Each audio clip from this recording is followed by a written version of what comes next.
Welcome, everyone, to another broadcast of the Judge Hubert Radio Hour on the Artist First Radio Network.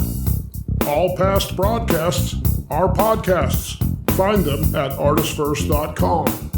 And now your host, judge and author, the Honorable Judge Hubert. Thank you, Scott, and we appreciate you and all of those in the listening audience out there. We welcome you here on this 6th day of March, 2024. The year continues to unfold rapidly. And of course, for those of you that might be in the Central Florida area, you know this first week in March represents what we call Bike Week. We've got probably closer to 400,000 bikers in town, motorcyclists. And of course, I want to apologize in advance if any of you hear any rumblings in the background. As you know, as they say, it's just the Harleys taking charge of the streets. But it's certainly, we're grateful to be with you tonight, and we've got an awesome guest that I know at the end of this session, you're going to see that we have achieved what we set forth as our value system, as our mantra. And what is that? That education is the key to being and staying free. And I always like to unlock the words of a mentor friend of mine who is transitioned, but he left us with this. He always said, never go to bed as ignorant as you were when you got up this morning. He said, every day you ought to learn something new. And so that's our goal here on the Judge Hubert Radio Hour, is to be able to share information that will help you to be a better individual, that will encourage you, that will motivate you, that will inspire you to be able to accomplish those dreams. You know, all too often in this difficult world that we're in, we get to the point where we stop dreaming. And, you know, when you stop dreaming, my gosh, you know, you find yourself in a hole, a black hole, no less, that is very difficult to get out of. And so I hope that a big part of what we're going to be talking about tonight and every session of the Judge Hubert Radio Hour is to stir up the dreams that you may have, the dreams of education. As you all well know, what we try to do, we try to cover 3 basic areas here on our show: education, law, and social justice. And of course, we try to get our guest commentators to come from one of those areas, again, for the benefit of our listening audience. And so tonight is no different. In fact, it is a very special night because I'm going to be introducing a very special young woman who is doing some significant things to not only to build her own dream, but to be able to help thousands of young people to be able to pursue their own. And so at this time, I'd like to welcome to the Judge Hubert Radio Hour none other than Dr. Camesha Whittaker. Dr. Camesha Whittaker, a young lady that I got to know just a few years ago as she was a student here at the Bethune-Cookman University. But we're going to let her do some introductions here, and because I always love to hear Camesha's voice. And in just a moment, you'll see what I'm talking about, audience. So welcome to the Judge Hubert Radio Hour, Dr. Camesha. Glad to have you here tonight. Thank you so much, Judge Hubert Grimes. It is a joy. I don't know if you can actually hear the excitement in my voice, but it is a joy to join you and to have this conversation with you.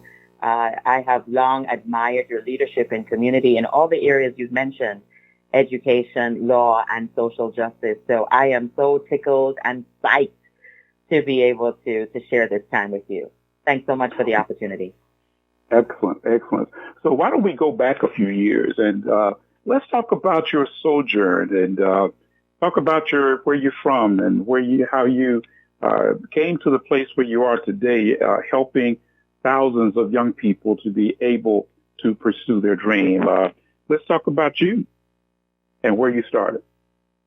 Well, I guess if you're going to go all the way back there, we'd have to go back to my homeland. I call myself, people who know me these days, they hear me say I'm a Jamaican because I was born in the beautiful island of Jamaica. I've spent most of my life in this wonderful country, the United States of America, one of the greatest countries in the world.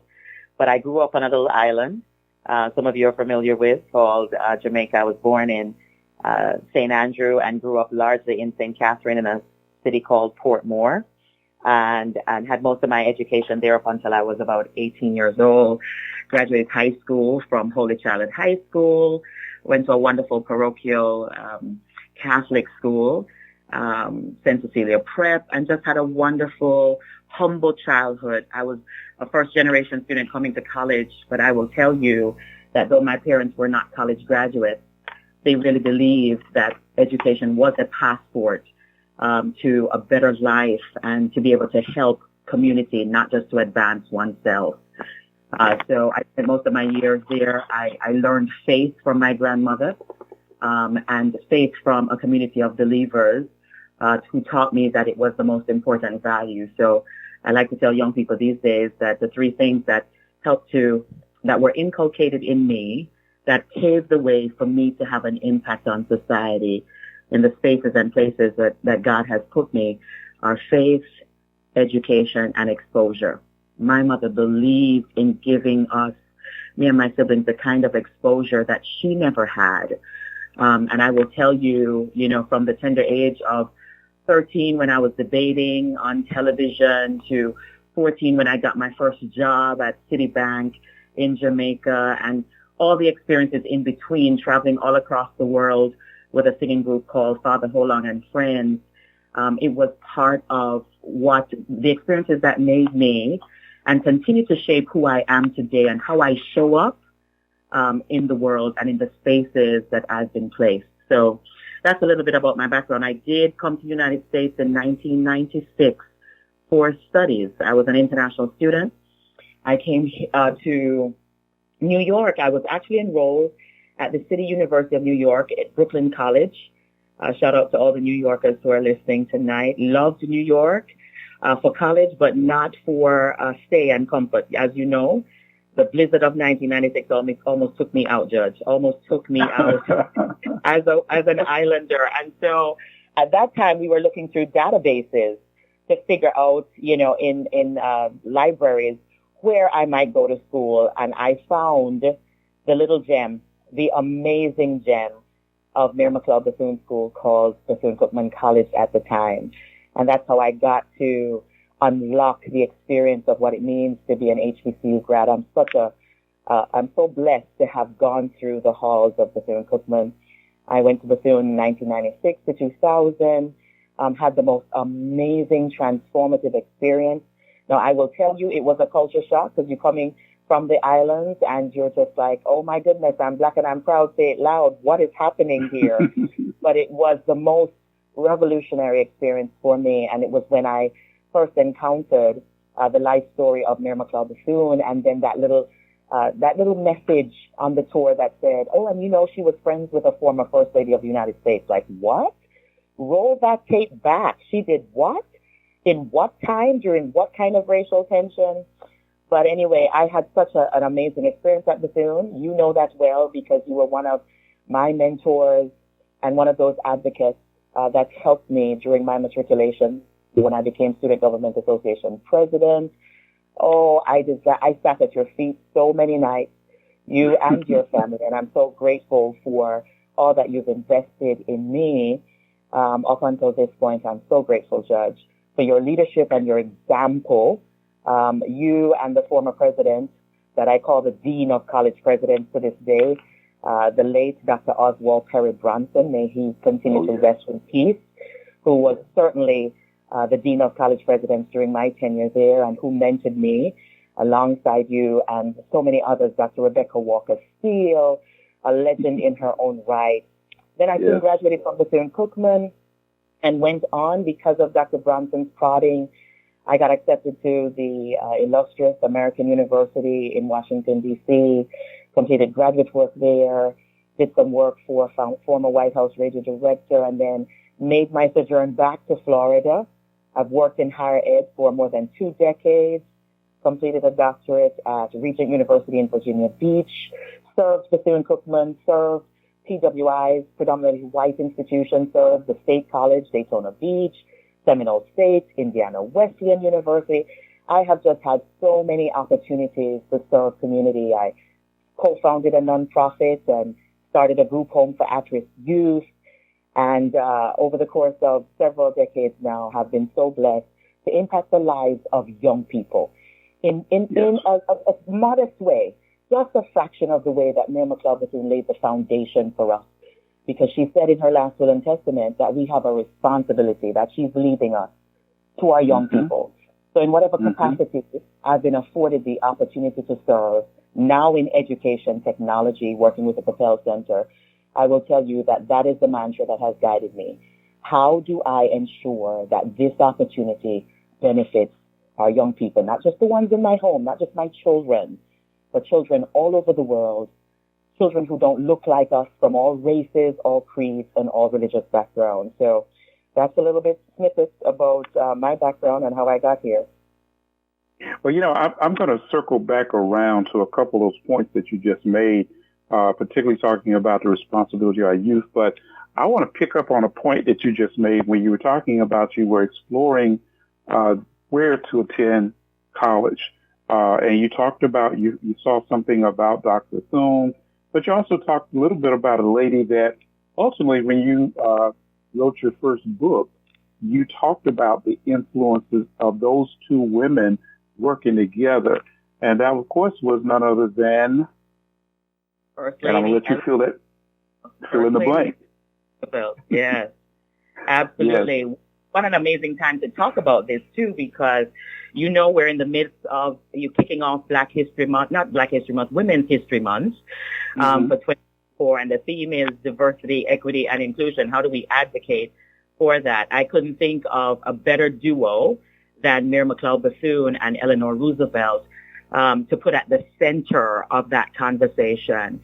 And I will tell you, the first time I heard their names in a sentence was when I was at Bethune-Cookman. I was taking a tour of her historic home on our campus, and the tour guide literally said it was a rite of passage for our freshman seminar class, the first class you take to learn the history of the institution and all kinds of protocols about how to be effective as a college student. And as part of that class, we took that tour, and they exposed us to her home and mentioned that the First Lady of the United States visited Mrs. Bethune. And they did significant work together, but no one could tell me on that tour what kind of work. And so that remained in the corner of my mind. Of course, I went through my 4 years, and everything at Bethune-Cookman is about our founder and how we exemplify the work that she started, all of that. But it took maybe 10 years later, I was completing my dissertation work, and I knew when my professor at the time said, work on something that is going to be part of your legacy, that you really, really are committed to. And I couldn't think of anybody else's legacy that would marry mine. My commitment to communication, my commitment to innovation, because I think Mary McLeod Bethune and Eleanor Roosevelt were both innovators. In fact, I consider them audacious innovators of their time who laid a foundation for us. So for those who are listening who may not know the story, Mary McLeod Bethune, historical figure, educator, civil rights leader, met Eleanor Roosevelt in 1920s, and they became friends. No, this wasn't just a political friendship as some have asserted. This was actually an authentic relationship that grew more and more as time passed, and they end up becoming, forging this deliberate and strategic alliance to affect social change in the 30s and the 40s and the 50s, when Mrs. Bethune eventually passed in 1955. But together, they advanced the message of equality for all. And in particular, their work kind of focused on the three main organizations: the National Youth Administration, the ever popular, ever significant National Council of Negro Women, and of course, my alma mater, Bethune-Cookman. But they literally worked to ensure that the voices of women, the voices of youth, the voices of Black Americans, Blacks all over the world were a part of the conversation of the day. And we know what's happening to diversity, equity, and inclusion right now as we think about, whether these words should be used, how we should use them. Call it whatever you will. We are better because we are diversified. We are better because we're not all the same. Out of many, we are one. Is so of Jamaica. Out of many people, we are one. And it was that kind of message that Bethune and Roosevelt adopted and wanted all of us to adopt. And it wasn't devoid of the fact that racism didn't exist, classism didn't exist, there was inequity in the land, but they recognized that if people became personally empowered and adopted this mantra of civility and interracial activity and belonging, that we would be better for it, not just as a nation, but as citizens of the world. And so that has deeply impacted my life and the work that I do to this day in education technology. You actually wrote a book, and I want to highlight that because there are probably some in our listening audience that would certainly benefit by having a copy of this book. But in that book, you talked about the relationship of Dr. Bethune and Mrs. Roosevelt and how really they impacted setting a standard, not only in terms of civility, but I'm reminded of the fact that Dr. Bethune, and many people are not aware of this, there was a movie that came out several years ago, and it was called Red Tails. And Red Tails was a story of the Tuskegee Airmen. And for those of our listeners that may not be aware of this, the Tuskegee Airmen were a group of black fighters, airline pilots, jet fighters no less, during the World War II era that initially were not being allowed to participate in the war. They got all the training. They could fly those P-38 aircraft, but they, because of the color of their skin, were being prevented from being able to participate because we had a segregated military. Talk about what happened with Dr. Bethune and Mrs. Roosevelt for just a moment. Oh, my goodness. So much happened in the course of three decades. I will tell you the long or short version, but I will tell you the two women basically forged an alliance to combat racism and sexism and isms of all kind. And there are pictures of the two of them when Mrs. Roosevelt realized that even at the highest office, media and the public opinion was scrutinizing, why is she bringing this black woman into the White House? Mrs. Roosevelt held her hand in hand and walked her through the front door as a symbol of together we are united. But it wasn't just that public symbol. It was the writings, the letters. I studied over 800 pieces of correspondence that these women shared. And so a lot of people have researched those women, but have not done that. And so my book is called Eleanor Roosevelt and Mary Bethune, An Unusual Friendship. And in it, I talk about their impactful friendship afforded them the opportunity to become two of the most influential American women of the 20th century. How they actually leveraged their position and friendship and personal networks to create this model for transformative leadership. How Mrs. Bethune actually called upon Eleanor Roosevelt when she needed to meet with the President of the United States, Franklin Delano Roosevelt. Mrs. Roosevelt, the President, needs to meet with me. Not may I have a meeting with the President. And I got these stories not just from their 800 pieces of correspondence. I got it because I was afforded the opportunity to sit with the late, great, the one and only Dr. Dorothy Height, former president of National Council of Negro Women, who shared friendship with both women. And so in 2008, a couple of years before she died, I had the opportunity to sit with the former chairwoman of NCNW, and she talked about the course of her relationship with Mrs. Roosevelt and how Bethune sat at her feet and really shared with her, or she sat at Bethune's feet as she shared with her the ways to affect social change by leveraging political and social relationships. I also got some of these stories from James Huger. You know James Huger very well. Shout out to the family, a great legacy in Daytona Beach, who worked for Mrs. Bethune. He was a former student, an employee whom she handpicked for various public service capacities, again, leveraging her relationship with Mrs. Roosevelt and the White House. But it's just a treasure trove of all kinds of activities that both women were able to open doors for each other. Really and truly, everybody needs a sponsor. You know, if young people are listening, adults are listening, people who are entrepreneurs are listening, I will tell you, every one of us, we cannot do this by ourselves. We cannot affect change, large or small, by ourselves. Everybody needs a sponsor. And in a lot of ways, both women were each other's sponsor.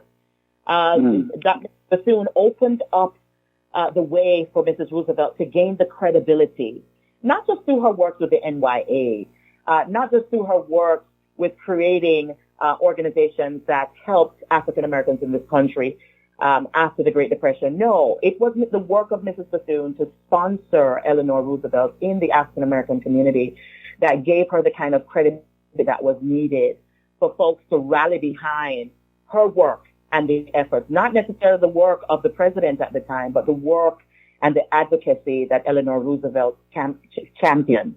And much the same way, Eleanor Roosevelt sponsored Mrs. Bethune in spaces and places where Negroes, where blacks did not get an opportunity to walk those halls, in the nation's capital, and in rooms where decisions were made as to whom would serve on what committees at the highest level of our government. So I don't want to give too much of it away, but I would love for those who are listening to be able to get their copy of the book. You could go to drcamesha.com or advanceabilitypress.com or Roosevelt and Bethune, but you'll be able to learn more about the First Lady of the Struggle, which is what we call affectionately Mary McLeod Bethune, and the First Lady of the World, Anna Eleanor Roosevelt, the times in which they lived and the times that occasioned their friendship, how impactful their friendship was, how transformative it was, all the way up to the writing of the Declaration of Human Rights, where Mrs. Bethune had an opportunity to be in the room. Why? Because of the friendship she had with Eleanor Roosevelt. And not just because I'm doing a favor for a friend, because sometimes we do favors for friends who are not worthy, who are not worthy of the opportunity or the platform. But Mrs. Bethune was indeed worthy. She was an intellectual far above, beyond her time. She was a visionary who saw that interracial cooperation was going to be necessary, a necessary commodity for the survival of global societies. And so you'll read a lot about that. But what I'm most proud of with that writing that came because of my exposure at Bethune School to her work and advocacy with Eleanor Roosevelt is the call for civility, that pledge that's at the end of that book that asks readers to really adopt this position or perspective, this point of view of, I want to become a citizen of the world where, I believe that all humanity is connected despite our differences in gender, race, color, and ethnicity, and all the things. That's what's most telling. It was my daughter, who was 14 at the time when I was writing this book, who read it in its entirety, and she said, Mom, something is missing. People can't just learn about, all of the political wheelings and dealings that Mary McLeod Bethune and Eleanor Roosevelt did. They've got to walk away charged up to do something. Where is the call to action that you always talk about?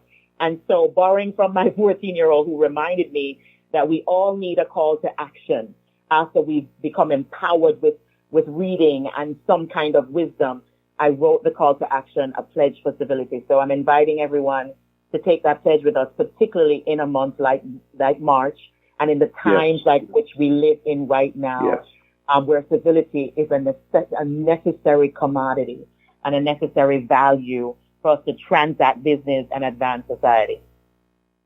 Amazing.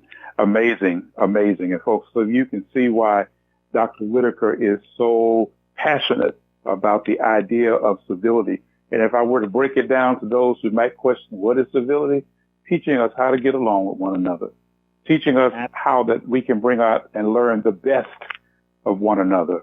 It's amazing in our life story, and sometimes even in the press, that we see so much about the bad things. We see so much about learning all the horrible things about people. But what would happen if we began to learn the best of one another? And that's what civility is. That says, there may have been times that we've all been separated, but we live in an era where if we don't, I think I've heard Dr. King say this once, is that if we don't learn how to get along together, and I'm probably paraphrasing it, that if we don't learn how to get along together, we're going to all die as fools. And that's so important to the message that our young people need to hear today. We know that there are those who embrace the whole notion of getting rid of certain things that they think they label it as indoctrination. But when they're getting along with one another become indoctrination. If that's indoctrination, then, hey, sign me up. I want to learn how to get along. I want my children to learn, my grandkids to learn how to get along with one another. Because again, if we don't, oh my God, we're doomed. We're doomed. And go ahead. And we don't have to see eye to eye, Judge. I was just about to say, I was getting excited with you. We don't have to see eye to eye. We don't have to hold each other's hand to walk side by side with each other. You know, it is right. If it is indoctrination, then sign me up. If loving your neighbor, as Mrs. Bethune says, means being interracial and interreligious and international, then sign me up, because love of neighbor, despite our differences, is what is going to heal our land. Because the opposite, the inverse of that, is really what's going to destroy our land as we destroy each other. You know, stability, in my own words, is intentional, respectful communication, one for another. Yes. Now, you know, you're not, I'm going to make this transition point here, because in effect, I mean, we could talk about the civility thing probably for the balance of our time together. But what I'd like for my listeners to know is that Dr. Camesha Whittaker is more than, I don't want to say more than one-dimensional, because that sounds like we got you leaning just one way or the other. No, she is a full-blown woman who has accomplished much during her short stay here on planet Earth. And, of course, what is that going on? Because, see, as we were talking a moment ago about learning how to get along so that those who come after us will embrace the idea of the best of one another. Then, as the Propel Center. As a Propel Center. Yes, thank you so much for that question. I'm so excited.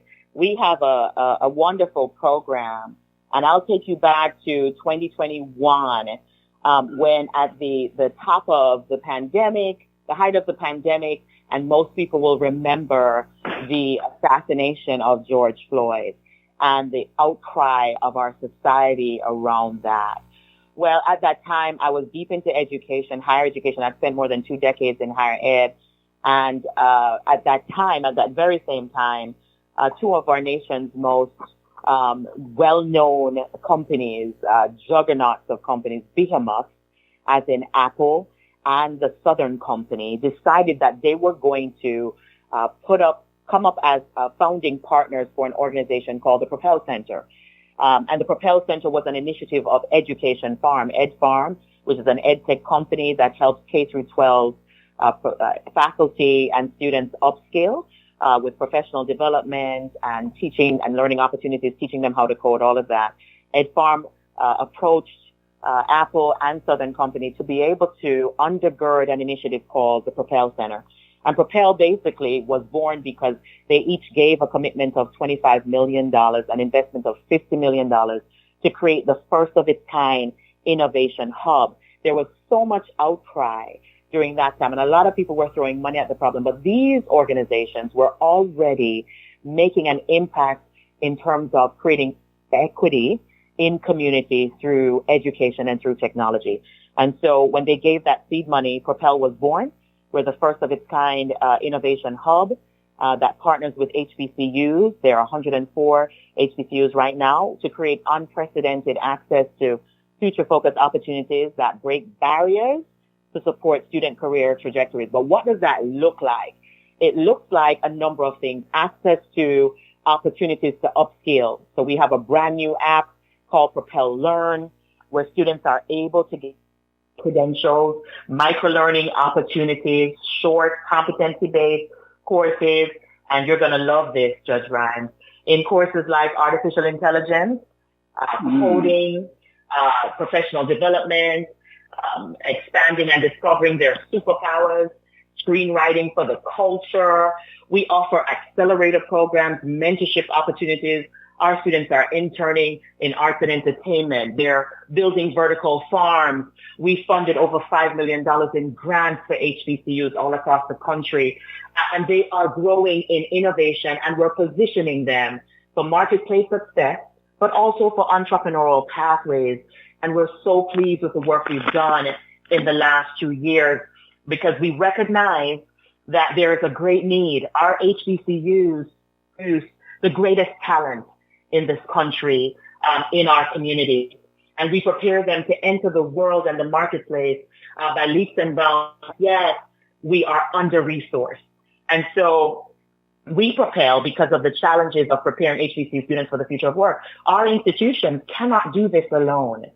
Our institutions, many of them who are private institutions, don't get near the funding that their PWIs, their counterparts, their white counterpart institutions actually receive. And so there's institutional need for resources to provide all the skills needed to prepare our students.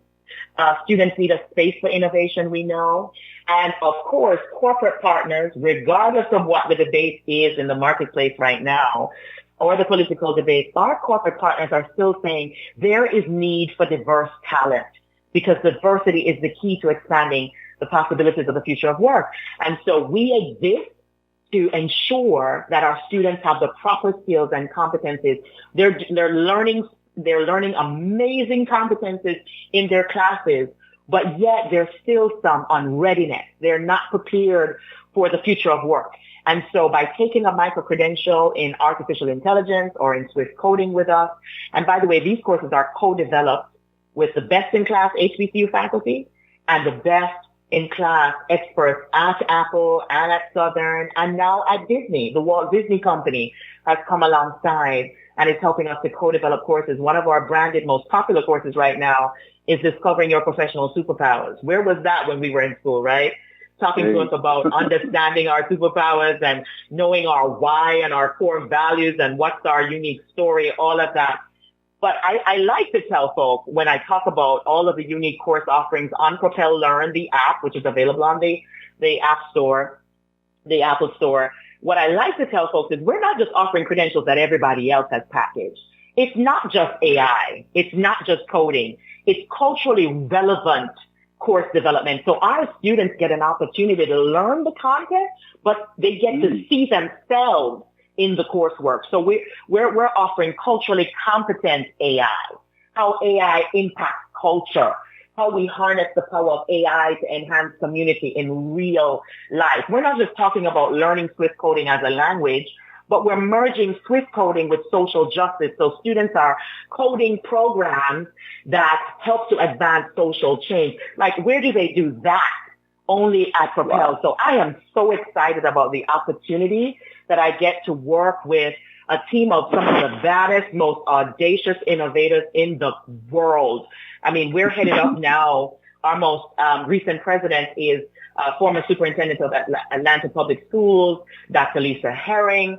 Our founder is CEO and entrepreneur, Mr. Anthony Oney. We just have a dynamic board that represents all kinds of industries, but we have one common purpose. How do we help HBCUs, HBCU faculty? We have faculty fellows programs for faculty. We offer 60 hours of professional development.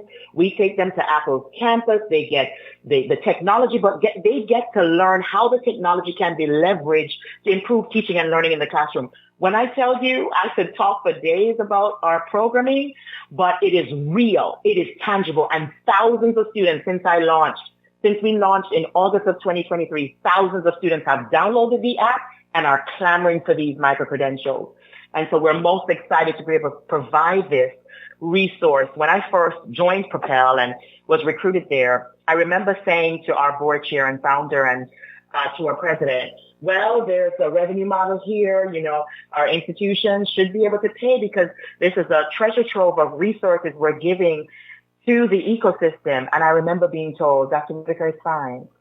We're not concerned about that. What we're concerned about, my desire, Anthony Oney says, is to be able to gift this to HBCUs across the country, including the U.S. Virgin Islands, into perpetuity without cost. Where?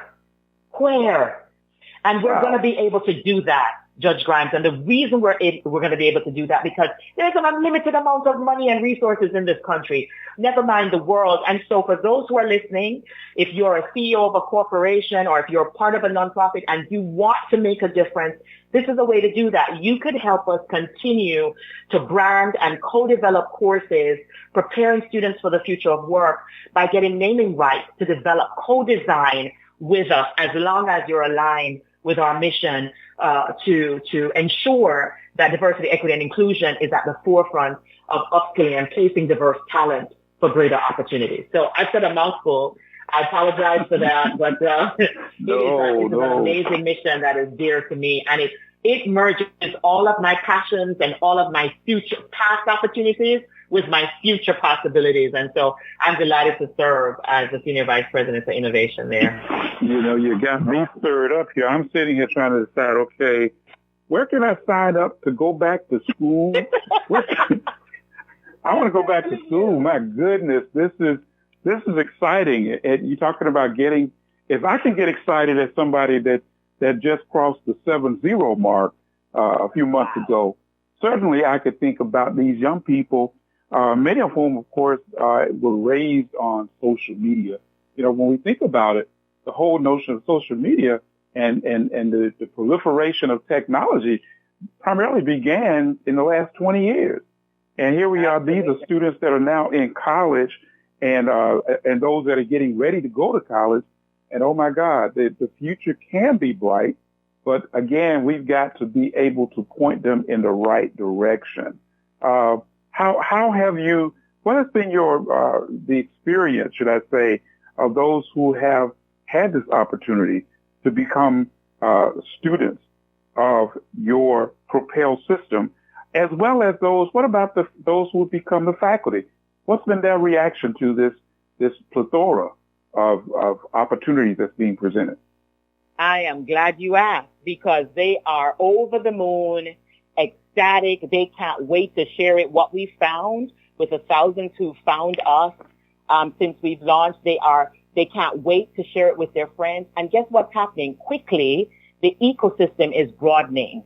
So you're going from 25% of the HBCUs on the app to now 86% of HBCUs on the app, to over 80 plus MOUs with HBCUs that say, hey, we'll sign an MOU because we want access to these resources and these opportunities. And an MOU really is just an opportunity for us to say, okay, we will provide this service to you without cost. And here is the terms of agreement. We just want to be able to share it with you. We have to have verification, of course, that students have an HBCU and faculty have an HBCU email. But the faculty, let's begin there. We have about 40 faculty right now from 25 HBCUs that are part of our inaugural faculty fellows. They come from HBCUs large and small, because I know somebody listening and saying, oh, it's just for the top 10 HBCUs. Absolutely not. It's for all HBCUs. And so however small, if you have 100 students, as some of our HBCUs do, or if you have 10,000, we have representation there. But can you imagine taking a one-year journey with colleagues from all across the country, learning more about the infusion of technology to advance your teaching and learning at your campus, and then positioning yourself to apply that technology into your courses and to train other faculty on your campus. And then do it in a very supportive way, funded.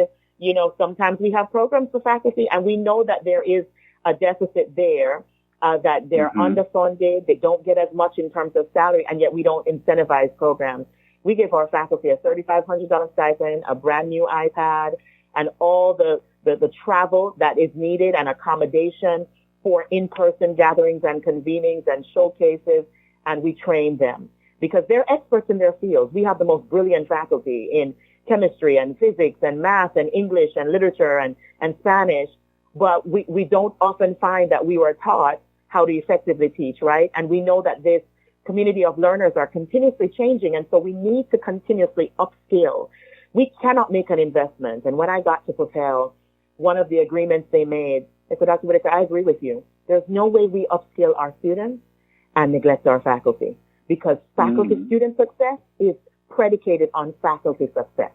So as we improve faculty effectiveness and we shore them up and we build them up and we give them the tools that they need, the testimonials keep coming in unsolicited. We don't have to send out a survey. They already are sending us video testimonials. Students are sending us testimonials. They're emailing. They're posting on LinkedIn. Here's what my experience has been. This has transformed my life. Students who participated in our accelerators and worked at the Grammys this past summer, or worked with BET, or was at the NFL games, or whatever opportunity we positioned them in LA and New York and Chicago. These students are writing back saying, it was so life-changing. I met an artist named T.I., and he encouraged me to do XYZ to gain access to the industry, and I applied the methodology, and here I am today. In less than a year, my entire life and career trajectory has changed. It is just the most transformative thing to be a part of, to see the work actually taking root and paying dividends. And my goal and my charge, the ambitious goal and task that I have, is to scale this to the entire ecosystem of 300,000 students and faculty at historically Black colleges and universities across the country. And it is my honor to have built the best team that you could ever find, who share this mission, and to take this sojourn with organizations, small and large. You know, we're talking with so many organizations now who want to be a part of this kind of transformative work, who want to ensure that they leave a mark with a community that deserves to be empowered and to be supported in this way. So it's really exciting work, and I'm so glad you provided space for me to talk about it. Wow, that is so amazing just to hear you talk about it. I can feel the energy in your voice as you share that information. And now, a couple other little follow-up questions.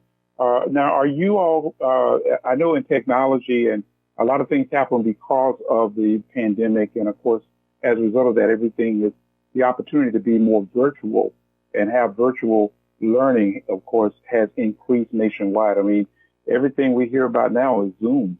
You know, even in a court system, you know, we can do various kinds of services through Zoom technology.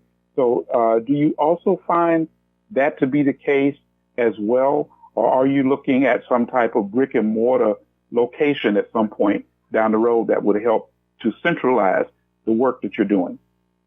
Absolutely. That is a perfect question, because we like to say Propel in 3 phases. We were on campus providing grants and research opportunities to faculty and students to advance research at our various institutions. And then we're online with Propel Learn, the Propel Learn app, upskilling our students, and we're providing accelerator training and giving students just-in-time access to internships and experiential learning opportunities.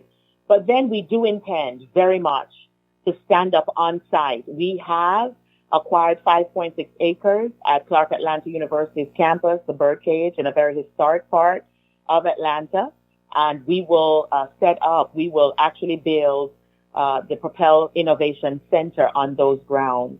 We're really excited about that, so that's forthcoming and more to come. You check your press releases and all the news, because everything Propel puts out, it gets broadcasted throughout the world. But we will be digging ground soon, and we'll be putting that building up. But in the interim, what we're doing online is leveraging the community. We're convening thousands, and we intend for it to be hundreds of thousands. I'll tell you, we're only 6 months into Propel Learn, and in another 4 months, we're on track to have tens of thousands online on this app. But you know what's unique? I'm glad that you talked about Zoom technology. Our app is a mobile-first application. And so students are scrolling through as they would on IG, on TikTok, and all the other social media platforms. And that's how they're learning, in small sound bites, in small video, high-quality video with just-in-time information. And then they're being assessed right away.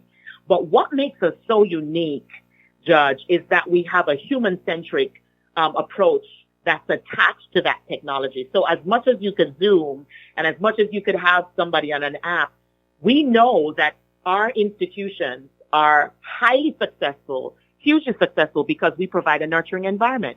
When you interview people that go to HBCUs, the number one thing, I went to Clark, or I went to Howard, or I went to Spelman, or I went to Livingstone, or I went to Fisk, or I went to Kentucky State. Okay, shout it out, Judge. I was trying to go down the road. I went to Kentucky State because, not just because of wonderful academics and great professors, but it provided me a nurturing environment. So my charge at Propel, because I know this population well, I've taught in HBCU classrooms for more than a decade, in addition to other classrooms with HSI students and PWIs. I know that the nurturing environment is the difference maker. So our secret sauce at Propel is that we provide synchronous sessions with success coaches that are at their fingertips on the app. They jump on a call with them live to give them just-in-time mentorship, to coach them through to completion of the courses. And then we have faculty facilitators, and we do hire within our HBCU community. So our facilitators are all HBCU faculty who are best in class, who come on with us on a contractual basis to facilitate our courses. And we have a dynamic group of coaches and facilitators together, providing that personalized learning approach and touch that of course, that no AI can mimic right now in terms of nurturing. We got to teach the AI these kinds of nurturing models. But until then, this is the secret sauce of Propel, not just the technology, but the human-centric approach to how we leverage technology. So really excited about that. That's not being replicated anywhere. And students, our success rates are going through the roof as a result of it. That's great. That's great. So you'll be in this, I guess, upcoming summer, as you were sharing, I think, and I think I got a little whiff of this, that you got students that are going to be placed in various kinds of internships as a result of the Propel Center, Propel Learning, the Propel app. Is that correct? Absolutely. We have students right now who last year, even before we launched the app, were a part of accelerator programs in arts and entertainment, who were then placed in internships. So the accelerator is an intensive, hands-on. First they do Propel Learn Online, and then they go to a hands-on 2-week, 3-week kind of programming that affords them the opportunity to interact and engage with and learn from the best-in-class professionals in the space. Sometimes our HBCUs don't have access to the people who are working in the current spaces that our students desire to be. So we bring them to our accelerator students, and then they're deployed into meaningful internships in the field right away. So that's the beauty of Propel. It's just-in-time career services and a trajectory that like none other. And because we're so small, we have the agility as an edtech company would to be able to move a little bit more quickly than our institutions would. And by the same token, we're able to innovate at the speed at which technology is evolving. And so those are the things that contribute to our success. That's great. That is so phenomenal. You know, just thinking about all the work you've done and you've crammed so much into a window that, of course, it's got to be bursting over. And we can feel the energy. We can feel your voice as you're just talking about what you're expecting out of our students as they move forward down the road. And, you know, anyone that's out there that's data driven, they can look over the data to show that the success stories of HBCUs is well renowned, well established, you know, that it creates and has produced many of the successful professionals throughout our history. And of course, this effort now, blending technology with a nurturing environment is and then expanding it in such a way that, as they say, they can walk around with their cell phone and have access to people all across this country, all across this world. I mean, that's just phenomenal, and it certainly is next generation for our young people today. So just excited about that. Thank you so much. And I at this time, I'd want to give a shout out to all the folks on the team who have helped made it possible. All of our industry partners who have taken this journey with us, especially our founding partners, Apple and Southern Company, and our collaborator in Disney, and our tech collaborator, Honor Education, whose platform we have been able to refine and drive a product roadmap to ensure that when our students open this app, they see themselves in the app. They're seeing the best of us, you know, the best of us, the top of our game at Southern, the top of our game at Apple, the top of our game at Google and Nike, and the top entrepreneurs in the field, because we are on a mission, Judge. We have got to do it. Those of us who have benefited from the opportunities that we've received we talked about Dr. Oswald Barry Bronson's legacy and those who've gone before us, and anybody who's mentored us from generations before. We have a responsibility to produce skilled human capital. We must. Yes. AI might replace some activity, but if we train our students in generative AI, then we're preparing them for the future of work.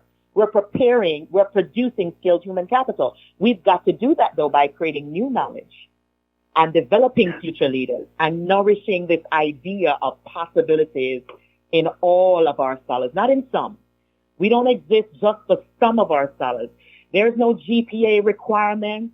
There is no test score requirement. All that is required is that you are a student that is active and enrolled at a historically black college and university. I don't know what kind of come alongside you want more than that. But that's why I'm so excited every day to do this work and to find new ways to innovate to ensure that everyone across the ecosystem knows that there's a space for them at Propel and that we are really invested in preparing them for future career trajectory, but most importantly also for entrepreneurial pathways. Wow. Well, as this time has gone by so quickly, and we're in the last few minutes of our time together. But for those persons who are interested, and they probably are listening out there, they're trying to figure out, okay, how do I sign up? How do I access these things that Dr. Whittaker is talking about? Give some addresses for us so that those young people can not only reach out to Propel and get involved there, but also there are those who want to read about the piece that you've done in the area of civility and how these particular skill sets, how these particular matters kind of merge together into creating the Dr. Camesha Whittaker. Give us some addresses and some contact information for both yourself as well as for your work with Propel. Thank you so much, Judge. Well, the first one is Propel because it is such the highlight of the work that I get to. I tell our team and my staff that I get to do this work. We get to do this kind of meaningful work. So I want to lift that work up first. And so if you want information about the first innovation hub built for the future of HBCUs, go to www.propelcenter, propelcenter.org. That's propelcenter.org. And if you're a faculty member, just click on faculty. If you are interested as a student in taking courses, click on students. If you just want to learn about our story, if you're interested in sponsorship opportunities, just send a note to info@Propel Center.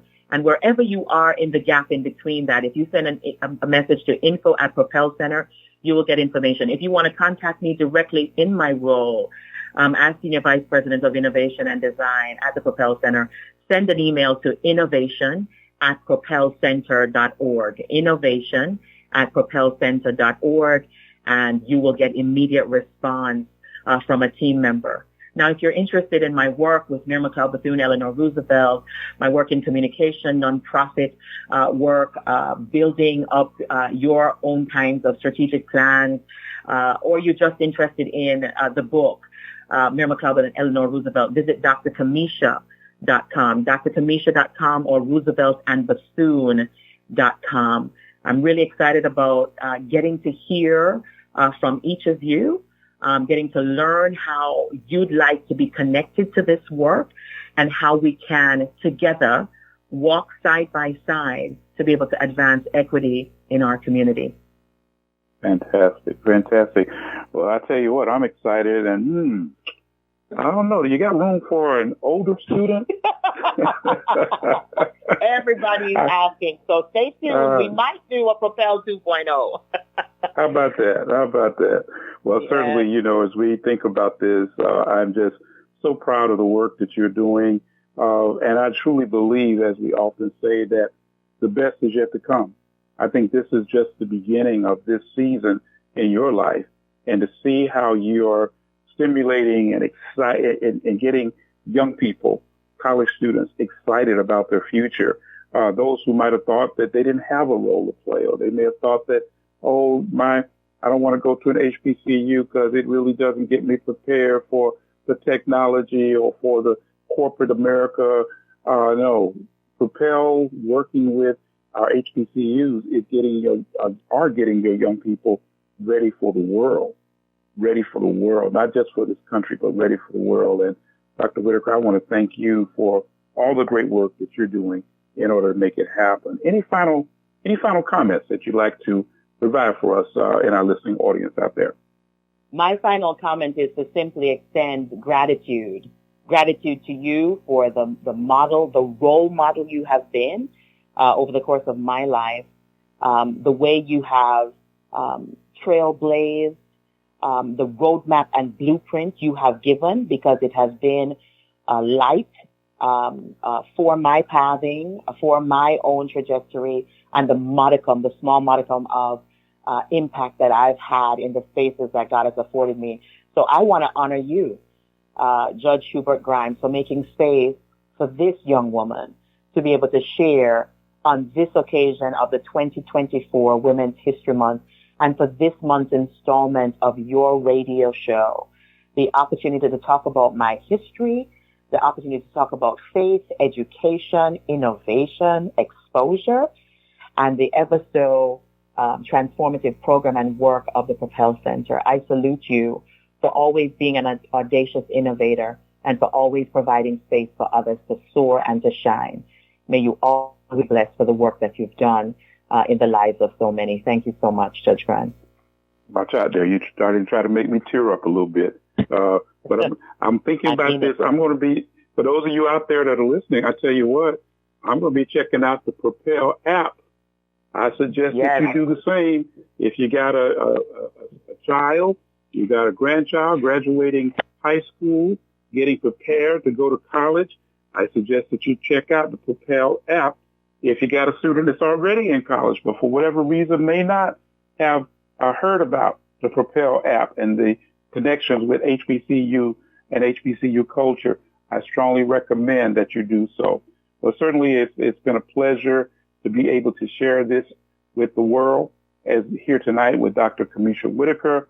And it is always my prayer that we have honored the memory of Dr. Matt King Carter, who is my dear friend who's transitioned. As he's always said to us long before he passed away, never go to bed as ignorant as you were when you got up this morning. Every day you ought to learn something new. I trust from the Judge Hubert Radio Hour, you've learned a lot tonight. God bless you all and continue to stay strong. Remember, be civil. Find the best in you and find the best in others. Thank you again, Dr. Whittaker. Thank you so much, Judge Grimes. Have a great night. You too.